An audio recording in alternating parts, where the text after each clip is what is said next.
The last guests left after my husband's funeral, and his mother cornered me. His son gets everything. The $2 million house. The business. It all goes to his rightful heir. Not you. She said it like she was ordering dinner. I just looked at her. I see. I said, my voice perfectly level. Let's discuss David's son. Eleanor's smug expression told me she thought she had won. She watched. A hawk ready to claim its prize.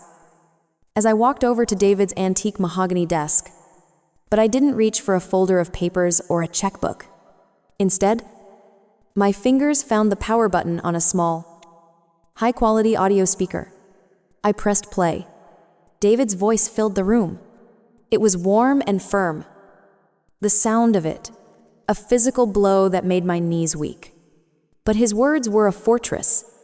Eleanor, he said, his voice resonating from the speaker as if he were right there with us. If you're hearing this, it means you've done exactly what I expected. You've tried to hurt Maria the moment I was gone. Eleanor's face went pale. The remaining family members, an uncle and a cousin, froze in place. Let me be unequivocally clear. David's recorded voice continued. Each word, a perfectly placed stone in the wall he was building around me. I have no other children. I have never been unfaithful to my wife. Everything, every stock certificate, every deed, every single penny belongs to my beloved Maria. This was my final wish. And it is ironclad. The audio clicked off, leaving an even deeper silence in its wake. Eleanor's arrogance had shattered, replaced by a mask of pure, unadulterated fury. Her jaw was clenched so tight I thought her teeth might crack. She had been publicly, posthumously, and perfectly humiliated. To understand the depth of David's foresight, you have to understand the depth of our love. We met in a dusty university library. Two people who preferred the quiet company of books to the noise of the outside world. He was a brilliant business student with an old soul. I was an art history major who saw the world in color and light.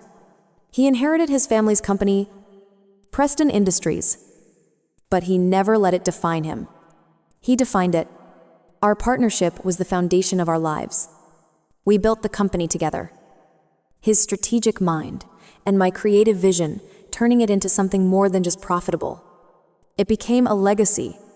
Eleanor never approved. I came from a middle-class family, and in her eyes, I was a stain on the pristine, old money legacy of the Prestons. She saw my love for her son as an act of social climbing. Every family dinner was a battlefield of passive-aggressive comments and thinly veiled insults. She made it her life's mission to remind me that I was not, and never would be, good enough for her son or his inheritance. When David was diagnosed with a terminal illness, he was given 6 months. He didn't spend that time in decline. He spent it in preparation. He became an architect of truth, designing a meticulous defense against the one person he knew would attack me after he was gone. Love is not just a feeling. Maria, he told me one night, his hand holding mine as we looked over blueprints of a different kind. It's an action. My last action will be to build you a fortress of truth so strong that no lie can ever breach its walls. He created a secret blueprint for me. It was a series of organized files, pre-recorded messages for different scenarios, letters to specific professionals, and detailed instructions on how to handle every conceivable attack. He wasn't just a CEO. He was a grandmaster, playing chess against an opponent who didn't even know a game was being played. This fight wasn't about money. It was about preserving the final, brilliant act of love from the man who was my entire world. He was the story's unseen architect, and I was his chosen executor. Humiliated by the audio message, Eleanor retreated, but she did not surrender. She simply escalated the conflict from a private family matter to a public war. She was a master of the social battlefield, and she launched a calculated smear campaign designed to isolate and destroy me. The first attack came from a local society blogger, A woman Eleanor had on her payroll for years. An article appeared, filled with anonymous quotes from concerned family friends, painting me as a cold, manipulative widow who had turned a grieving mother out on the street. Next came the social media assault. Eleanor's accounts, once filled with pictures of charity galas, now featured carefully selected photos of her looking frail and heartbroken. The captions were masterpieces of manipulation, a grieving mother fighting for her grandchild's legacy against a gold-digging widow. The lie about a secret grandchild was now public. A vicious rumor designed to poison any sympathy people might have for me. The campaign was relentless. She spread whispers through the company's board members and her high society circles. The impact was immediate and chilling. Friends called, their voices filled with a new, wary sympathy. I received icy stares at the grocery store. The board of Preston Industries, spooked by the potential scandal, began to pressure me. My fortress of truth was holding, but the world outside its walls had become a hostile and lonely place. The pressure was mounting. The board was getting nervous, and Eleanor's lies were starting to stick. I felt a flicker of panic, a fear that David's plan might not be enough. That night, I went back to his desk and pulled out the blueprint. Tucked inside a larger folder was a sealed envelope. David's elegant script on the front, step 2, when the lie goes public. My hands trembled as I opened it. His letter was calm and direct. He advised against hiring a lawyer for a public relations fight or a private investigator to dig up dirt on Eleanor. His instructions were far more sophisticated. She is attacking our name, he wrote. But her weakness is the numbers. She has always been careless with them because she believes no one would ever dare to question her. Do not fight her on her turf. Fight her on mine. Hire a forensic accountant. I have already vetted one for you. The next day, I followed his instructions. I met with the recommended accountant, a sharp, discreet professional named Ms. Anya Sharma. I didn't give her the sordid details of the family drama. I gave her a directive, echoing David's words. My mother-in-law, Eleanor Preston, has been the chief financial officer of Preston Industries for 20 years. I stated, my voice steady. I need a full, comprehensive audit of her entire tenure. Follow the money, not the gossip. This was my turning point. I was no longer a widow defending her husband's plan. I was the new leader of his company, executing a strategic offensive of my own. Weeks passed. The public pressure on me intensified, and the board scheduled a formal meeting to discuss my future with the company. It was a polite term for forcing me out. The night before the meeting, my phone rang. It was Anya Sharma. Mrs. Preston, she said, her voice tight with urgency. We need to meet. Tonight. They met in a sterily, 24-hour conference room she rented downtown. The air was cold. The table long and empty, except for a single, thick binder she placed in front of me. My heart hammered against my ribs. What did you find? I asked. My voice barely a whisper. Anya opened the binder. It's not just mismanagement or minor fraud, she said, her professional composure cracking slightly to reveal a look of astonishment. What I've uncovered is a systematic, decade-long embezzlement scheme, orchestrated by Eleanor. She walked me through it. The evidence was irrefutable, a mountain of damning proof. Eleanor had used dummy corporations to bill the company for services never rendered. She had systematically inflated vendor invoices, receiving cash kickbacks. She had paid herself unauthorized executive bonuses, funneling them into a shell account registered in the Cayman Islands. Anya's team had traced every transaction, every forged signature, every illegal transfer. The total amount stolen from Preston Industries was over $1.2 million. This was it, the ultimate weapon. David was right.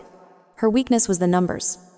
This wasn't a rumor or an accusation that could be spun by a society blogger. This was a criminal indictment waiting to happen. The conflict was no longer about inheritance. It was about prison. The first thing I did the next morning was cancel the board meeting. I didn't give a reason. Instead, I had my assistant summon Eleanor to David's home office for a private discussion. She arrived precisely on time, dressed for battle in a severe gray suit. Her face, a mask of triumphant condescension. She strode into the office, a conqueror entering enemy territory, clearly believing my summons was an act of surrender. She thought her smear campaign had worked. But this was my territory now. David's office. I was seated behind his large mahogany desk, calm, composed, and completely in control. "Maria?" she began, her voice dripping with false sympathy. "I know this has been difficult, but we must do what is best for the company's reputation." She launched into a condescending speech about a smooth transition, about protecting David's legacy from scandal. I let her finish. When the room fell silent, I said nothing. I simply took a sleek, black folder from beside me and slid it silently across the polished surface of the desk.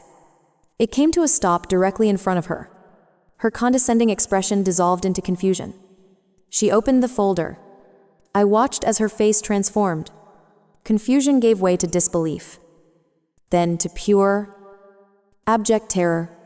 The top page was a one-page summary of Anya Sharma's findings. She began flipping through the pages, her hands shaking page after page of bank statements, forged invoices, and wire transfer confirmations. The blood drained from her face, leaving her looking old and frail. When she finally looked up, her eyes were wide with panic. The power had shifted. Completely. I finally spoke. My voice quiet, but as cold and hard as steel. "You have two options," I said. "Option 1. You will announce your immediate retirement, citing health reasons. You will sign a legal document, prepared by my attorney, relinquishing any and all claims to David's estate and company. And you will issue a public retraction of your claims and a formal apology to me. You will do all of this by the end of the day." "And option 2, she whispered, our voice hoarse. "Option 2, I replied, tapping the folder, "is that this goes to the district attorney's office tomorrow morning. The choice is yours, Eleanor. A quiet retirement or a very public trial." 6 months later, Eleanor Preston had vanished from public life. She lived in a quiet, downsized condo in another state, her retirement. The public apology she issued was brief but effective, citing grief and emotional distress as the cause for her unfounded and regrettable claims. I was now the respected chairwoman of Preston Industries. I had not only stabilized the company, but was leading it with an integrity it had apparently lacked for years. The house no longer felt like a fortress under siege. It was my home again, filled with light and the warm memories of a love that had transcended even death. To honor that love, I announced the formation of the David Preston Foundation, a charity dedicated to sponsoring ethics programs in business schools. I was determined to turn the pain of Eleanor's greed into a positive force for good, a testament to the man David truly was. Sitting in his office one evening, surrounded by the life we built, I finally understood. David's final gift wasn't just the fortress he built to protect me from Eleanor's lies. It was the blueprint that showed me how to find my own strength, how to dismantle a villain with strategy instead of anger, and how to win my own peace. Love, I realized, is not just about comfort and affection. The truest love is about empowering the people you leave behind to become stronger than they ever thought they could be. My husband's final plan protected his legacy, but it also forced me to find the strength to protect my own. What is the most important memory you would fight to protect? Share your thoughts in the comments below.